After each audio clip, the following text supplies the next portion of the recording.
Buenas noches, muchas gracias por acompañarnos en nuestro espacio semanal. Vamos al punto, ofrecimos compartir con ustedes nuestro análisis sobre el momento presente en Nicaragua y aquí vamos al punto. Sería un error mortal pensar que la determinación de Ortega de mantenerse en el poder a sangre y fuego ha cambiado un milímetro. Tampoco han cambiado sus objetivos estratégicos de siempre. Uno, asegurar impunidad para él y su círculo de incondicionales comprometidos en crímenes.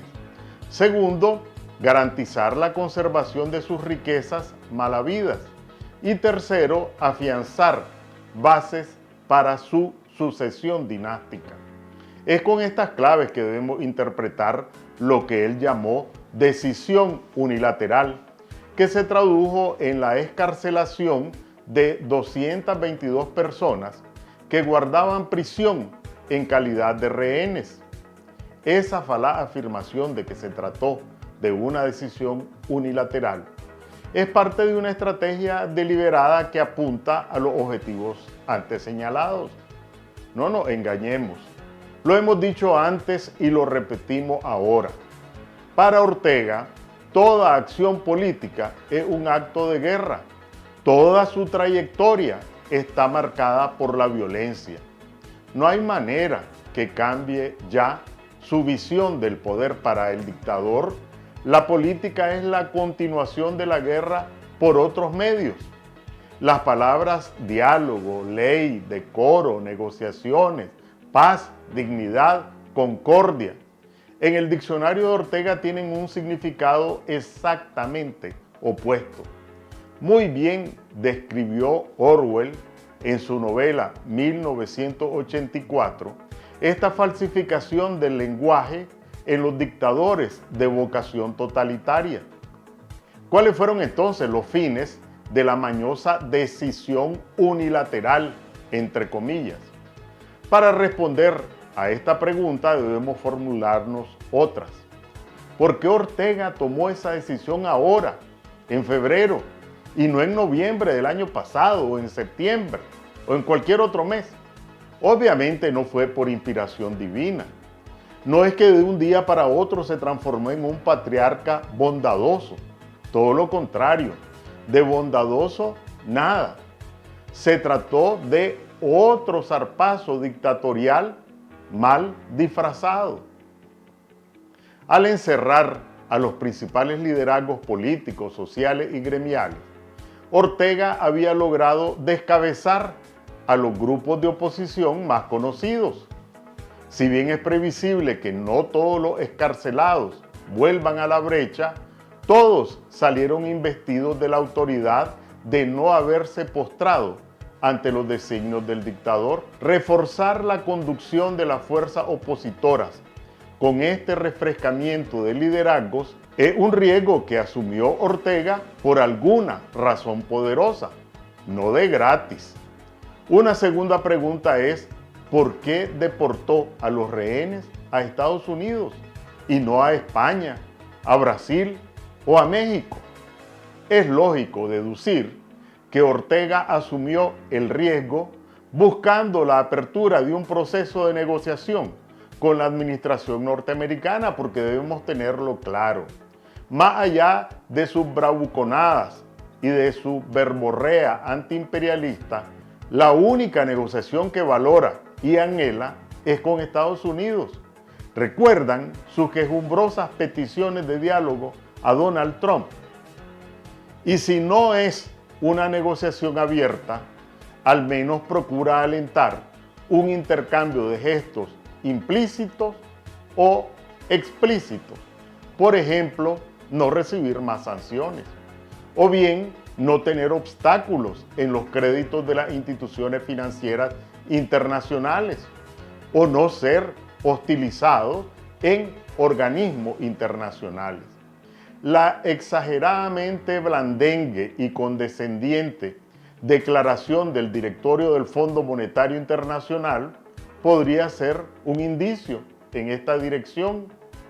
En caso se trate de una u otra opción hipotética, no pasará mucho tiempo antes de confirmarlo.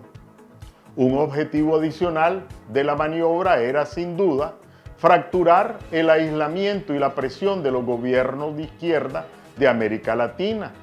La reciente cumbre de la CELAC le mostró algunas luces. En sus cálculos, el cese de hostilidades le posibilitaría oxígeno para llegar sin tropiezos al 2026 y disponer de espacio, tiempo y circunstancias para preparar las condiciones de la sucesión dinástica. Sin embargo, en la maniobra lo traicionó su demencia dictatorial. Por un lado, acompañó la excarcelación de una medida brutal y odiosa: despojar de la nacionalidad a los rehenes.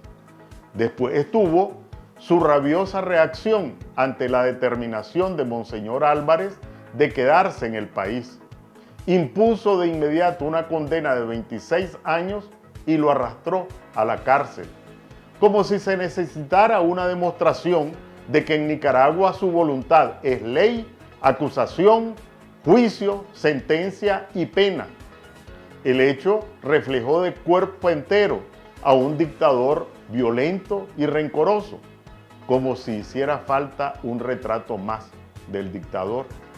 Esto para no detallar la barbarie jurídica que representa aplicar una reforma constitucional inexistente porque no ha nacido, y además de manera retroactiva contra todo principio legal.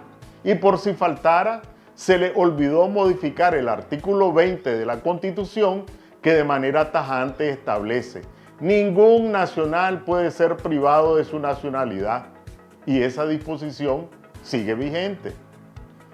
A los medios de comunicación en esta situación les bastó reflejar los hechos: excarcelación con destierro y despojo de la nacionalidad, seguida de atropellos y condena al obispo Álvarez. Podemos anotar 3 indicadores elocuentes sobre el desgarro de la maniobra que montó la dictadura. Primero, la inmediata respuesta del gobierno español ofreciendo la nacionalidad a los rehenes deportados.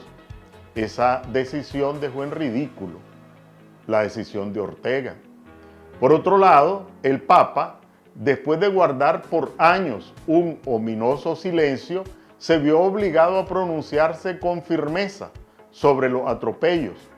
También está, en tercer lugar, la patética movilización que pretendieron montar con el propósito de consolar y que se lamieran la herida los seguidores que todavía le quedan, que están desconcertados ante los vaivenes y titubeos del dictador. Con estos antecedentes, ¿cuáles son los escenarios que pueden perfilarse frente al futuro inmediato? El primero es que las cosas sigan el curso que traían. La dictadura está ahí con sus garras, su aferramiento al poder y su crueldad.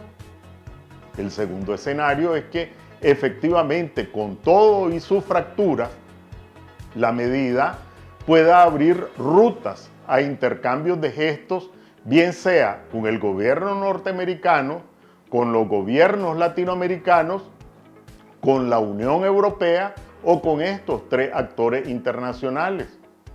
El tercer escenario es que la dictadura, intoxicada por los resultados que no esperaba, escale aún más la represión y el cierre de espacios. Sobre la eventualidad de negociaciones, a alguien en su sano juicio se le puede ocurrir que Ortega esté en disposición de restablecer la libertad de prensa y de opinión, o la libertad de organización y movilización. ¿Quién puede esperar que restituya la personalidad jurídica a organizaciones de la sociedad civil o a los medios de comunicación arbitrariamente confiscados? ¿Quién puede esperar que abra causas judiciales por los delitos de lesa humanidad cometidos?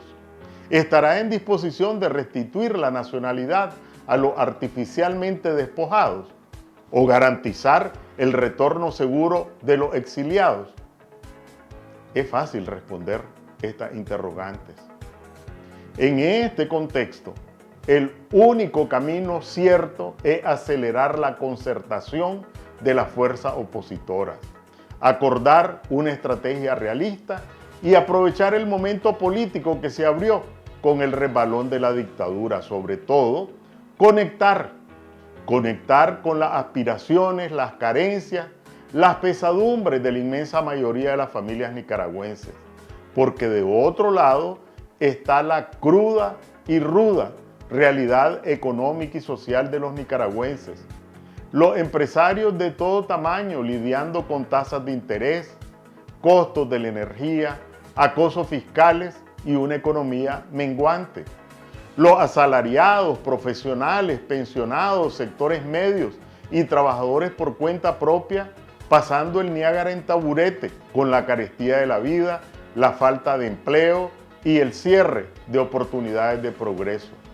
Y también el hambre para amplios sectores de población, porque según lo reportaron recientemente reconocidas organizaciones internacionales, en Nicaragua, 1 de cada 5 nicaragüenses padece hambre.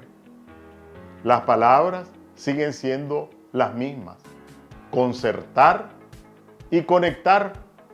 Esa es la ruta que tenemos por delante. Que tengan buenas noches. Nos vemos la próxima semana a esta misma hora por 100% Noticias y por mi página de Facebook. Buenas noches.